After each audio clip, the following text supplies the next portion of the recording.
Hi, it's Sandy Wiley. Today I'm going to refute another one of Dr. Richard Geist's paper.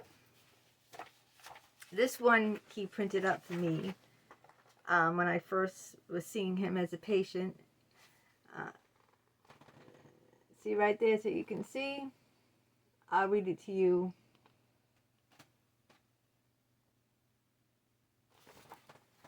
It's, who are you?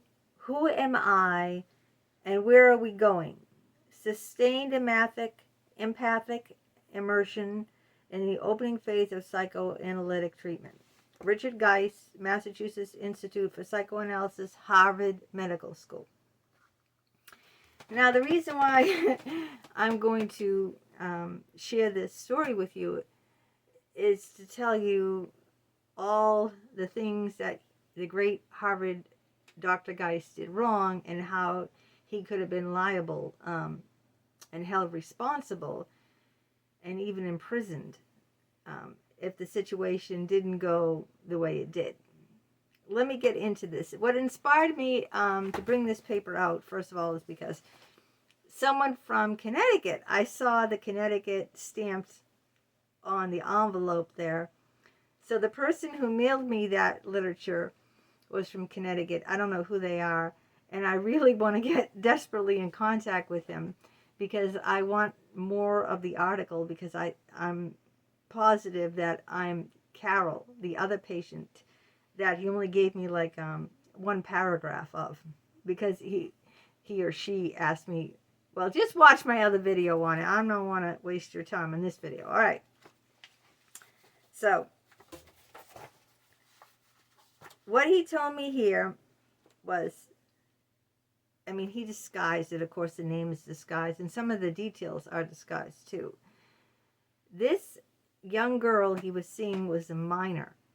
She was actually 17 years old.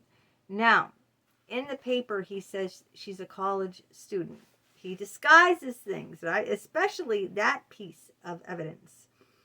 Why did he disguise that? Because there's a major difference when someone is a minor and someone is a legal age. A thing called statutory rape. Okay? We've all heard of that. So by saying that she was a college student made her appear that she was of legal age. But he told me, and I'm 100% honest with you guys, really. I have nothing to hide. You know, I throw out everything to you guys. I'm like, I am just straight to the point. I am just, I tell you things about myself. I tell you I've slapped my best friend. I told you I'm a kleptomaniac. I stole. I tell you I was an alcoholic drinking 4 or 5 vodka drinks. I tell you all the affairs I had. I mean, like, I just tell it like it is, all right? I don't try to sugarcoat anything, all right? The only thing I try to sugarcoat, if anything, is my looks. Okay? With the makeup and the hair. But I mean, as far as the facts and what really about my life and about what happened, I don't sugarcoat. I tell it to you straight. Now, so the girl was 17 years old when this incident happened. Her father sexually abused her or did sexually inappropriate things. And she was suicidal. And she was also a heroin addict, too. All right. My most intense physical reaction with Jennifer occurred 3 months into treatment. Knowing their daughter was suicidal, Jennifer's parents gone away for the weekend and promised to return on Sunday evening. They telephoned Jennifer late Sunday night saying they had decided to stay a few more days. She promptly found a razor blade, and I gotta be careful. I know there's so many crime video channels out there that do true crime and everything, but like, YouTube is really coming down on what you can say and can't say. So she You get the point, right? All right.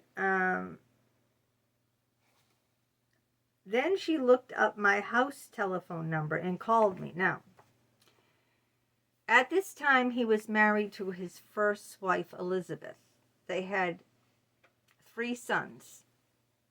This is before he cheated on her with his second wife, Susan, who happened to be a psychiatrist. So I just want you to get this, right? He had 3 sons. He's living, at home with his first wife, Elizabeth. And he gets this call from a 17-year-old patient telling, and this is on a Sunday, a weekend, telling him, her psychologist, that she just to her wrists. So she told him, and I need you to take me to the hospital. The pounding in my chest made it clear, and I was overruled by any rational thought of calling the police to rescue her. Now see that? Overruled by any rational thought. Now, go get the paper if you think I'm, camouflaging and making that. I'm reading you word for word, okay, on his paper that he wrote. He's going to get in a lot of trouble because the paper he wrote about my strip session, the investigator to the board asked for a copy of it, and I mailed it. I have a complaint out against him for unethical and sexually exploiting me. So what does that tell you? The pounding in my chest overruled any rational thought of calling the police, because calling the police would have been the ethical thing to do. But he didn't do that. After obtaining directions to her house, I drove directly there. He drove to the patient's house, which is totally boundary violation, totally unethical, going to a patient's home, especially when the patient told you what they just did. Okay? He's not a medical doctor. A psychologist does not have a medical degree. A psychiatrist does. They are a medical doctor. A psychiatrist can write, prescriptions. They are considered medical doctors. A psychologist, which is what Dr. Richard Geist is not a medical doctor, okay? He did not call 911. He did not call ambulance. He went directly over to a 17-year-old patient's house who told him that she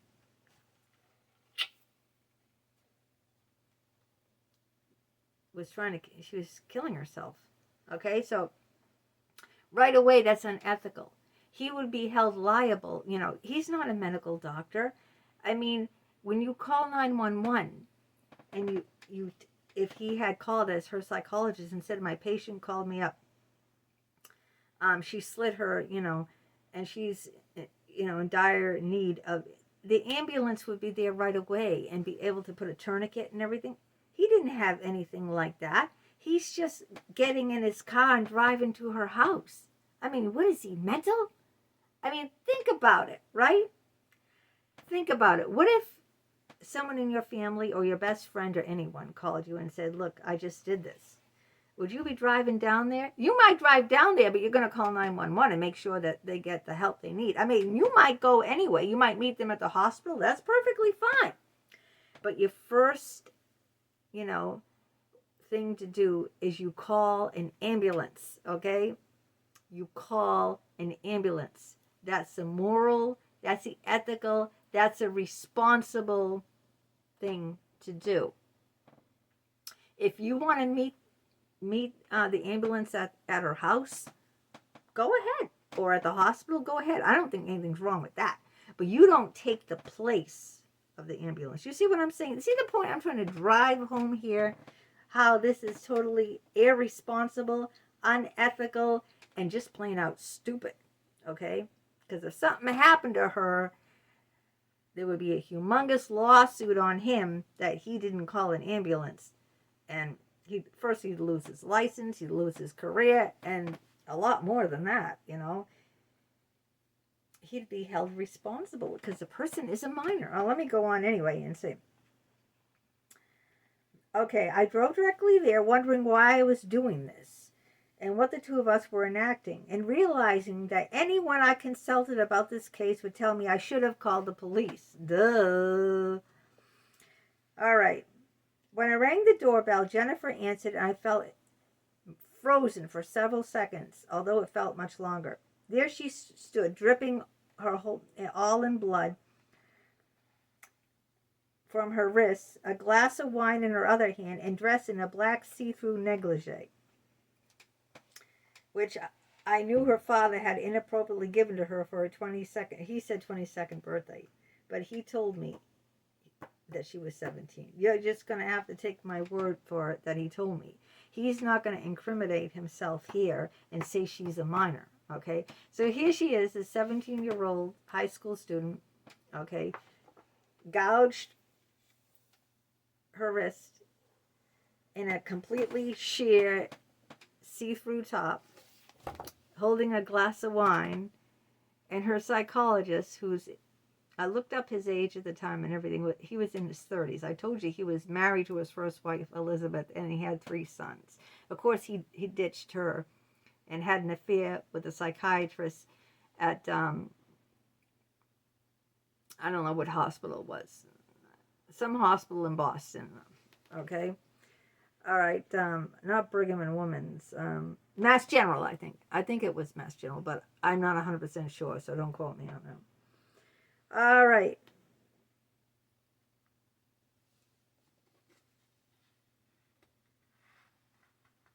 So he said, I'll pass on the drink. Now that I see you all stripped away, I think you should get dressed and get yourself back together.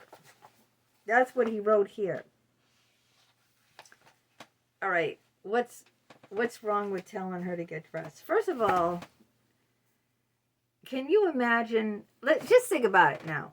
Where is your rationale? First of all, you shouldn't even be there. You didn't even call the ambulance, all right? You're not a medical doctor. You know, here she is in a completely see-through, naked, practically naked in front of you, 17 years old, and you tell her to get dressed.